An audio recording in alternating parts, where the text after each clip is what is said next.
केंद्र सरकार द्वारा एमएसपी बढ़ाए जाने को लेकर भाजपा की प्रेस वार्ता। जी हां, आपको बता दें, भाजपा प्रदेश अध्यक्ष अरुण साहब ने प्रेस वार्ता को संबोधित करते हुए कहा कि भाजपा की सरकार ने हमेशा किसानों की तरक्की और बेहतरी के लिए कार्य किया है। साथ ही साथ केंद्र सरकार ने एमएसपी में बढ़ोतरी करके किसानों को बड़ी सौगात दी है, जिसमें सरकार द्वारा किसानों की तरक्की के लिए अलग अलग योजनाएं लाई गई हैं। और आपको बता दें कि मोदी सरकार ने पिछले 9 साल में धान के न्यूनतम समर्थन मूल्य में 873 रुपए की वृद्धि की है।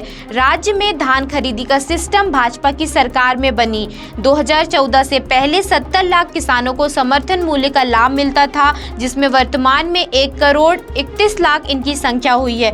साथ में राज्य सरकार किसानों को अमानक वर्मी कंपोस्ट खरीदने को मजबूर कर रही है। सभी साथियों का हार्दिक अभिनंदन है, स्वागत है।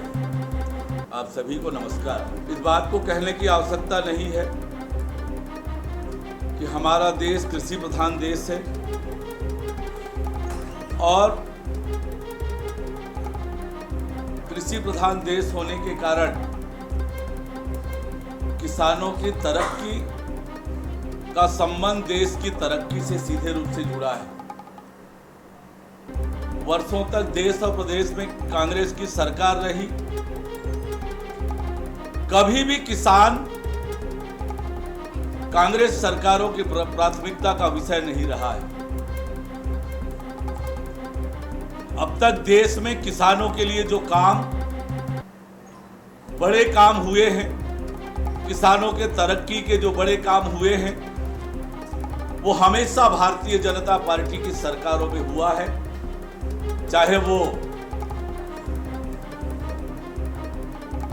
अटल बिहारी वाजपेयी जी के नेतृत्व वाली सरकार रही हो, या आज देश में नरेंद्र मोदी जी के नेतृत्व वाली सरकार हो, या छत्तीसगढ़ में डॉक्टर रमन सिंह जी के नेतृत्व में भारतीय जनता पार्टी की सरकार रही हो, हमने लगातार किसानों की तरक्की और किसानों की बेहतरी के लिए काम किया है। अभी अभी एक बड़ी सौगात नरेंद्र मोदी जी के नेतृत्व वाली सरकार ने किसानों को दी है, समर्थन मूल्य में वृद्धि करके। धान, क्योंकि छत्तीसगढ़ धान का कटोरा है और इसलिए धान पर जो वृद्धि नरेंद्र मोदी जी के नेतृत्व वाली सरकार ने किया है, प्रति क्विंटल 143 रुपए की वृद्धि एक साथ इस साल समर्थन मूल्य में केंद्र सरकार ने की है। अब धान का समर्थन मूल्य 2183 रुपया हो गया है। इसी प्रकार से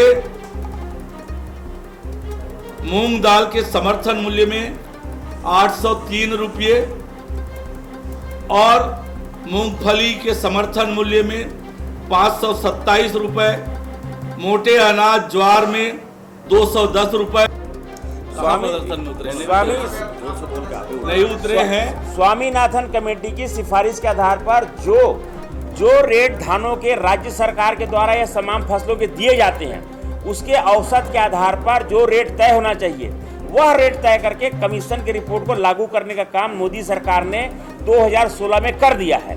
इसलिए आज जितने भी रेट्स हैं वो स्वामीनाथन कमेटी की सिफारिश के आधार पर हैं। बल्कि हम तो ये कहते हैं कि छत्तीसगढ़ राज्य सरकार बताए कि यहाँ से जो केंद्र सरकार को रिपोर्ट भेजते हैं कि अपने यहाँ धान के लागत और सब चीजों की, वो रिपोर्ट उनको सार्वजनिक करना चाहिए। आप लोग कह रहे हैं कि किसानों पर कर्ज है, मुख्यमंत्री जी का कहना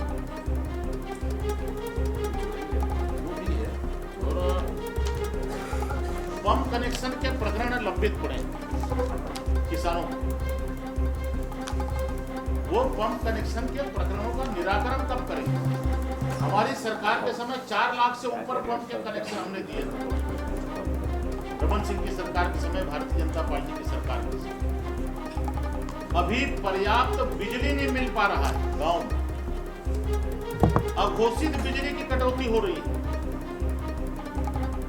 तो बिजली कब तक वो 24 घंटा देने का वादा किए थे, अभी बिजली 8 घंटे भी गांव में नहीं मिल पा रही, लोगों के पंप नहीं चल रहे हैं, किसानों के बिजली बिल अनाप शनाप आ रहे हैं। उस पर कब तक राहत करेंगे, उस त्रुटि को कब तक सुधार देंगे, यह मुख्यमंत्री जी से जानना चाहते हैं। क्योंकि बिजली का विभाग तो उन्हीं का विभाग है।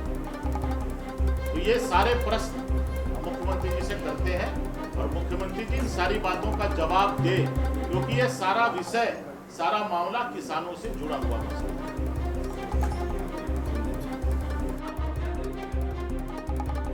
देखिए, किसान आक्रोशित है, नाराज है और जिस प्रकार से मैंने आपके सामने पूरे तथ्य रखे, तो किसान तो आक्रोशित है। किसानों के साथ अन्याय और अत्याचार राज्य में भूपेश बघेल की सरकार कर रही है। तो किसानों के कृषि का जो पंप है, वो पंप कनेक्शन में हमारी भारतीय जनता पार्टी की सरकार के समय 2 नियम थे। एक तो ये था कि पर HP पर मंथ 100 रुपया का बिल पटाना पड़ेगा, अर्थात जिसका 3 हार्स पावर का मोटर है 300 पटाएगा और 5 हार्स पावर का मोटर है तो 500 रुपये पर महीना पटाएगा। तो किसानों को ये भरोसा था कि ये सरकार आने के बाद 3 हार्स पावर के मोटर वाले को 150 रुपये लगेगा और 5 हार्स पावर के पंप वाले को 250, क्योंकि बिजली का बिल उन्होंने आधा करने को कहा था। लेकिन उन्होंने किसानों के संग धोखा किया, इस पर कोई निर्णय नहीं लिया। और दूसरा नियम था किसानों के लिए हमारे भाजपा की सरकार के समय कि 3 हार्स पावर के किसान या तो 6000 यूनिट बिजली फ्री ले लें और 5 हार्स पावर वाले लोग 7500 यूनिट बिजली उनको फ्री मिलेगी। ये 2 हमारे प्लान थे, जिनको पसंद था किसान उस प्लान पर चल रहे थे। तो जो फ्री बिजली यूनिट वाले प्लान पर किसान थे, उन्होंने सोचा कि इनकी सरकार आने के बाद जो 6000 यूनिट है उसको आधा करना या उसको डबल कर देंगे, फिर तो 12000 यूनिट मिलेगा, ऐसा सोचना था। और जिनको 7500 यूनिट मिलता था उनका सोचना था कि हमको 15000 यूनिट मिलेगा। लेकिन इसमें भी सरकार, भूपेश सरकार ने कोई निर्णय नहीं लिया और किसानों को जो भरोसा था कि उनके कृषि पंप के बिजली बिल भी हाफ होंगे या यूनिट में उनको बढ़ोतरी मिलेगी, ये दोनों नहीं हुआ। ऐसा करके उन्होंने छत्तीसगढ़ के किसानों के साथ बहुत बड़ा विश्वासघात किया है।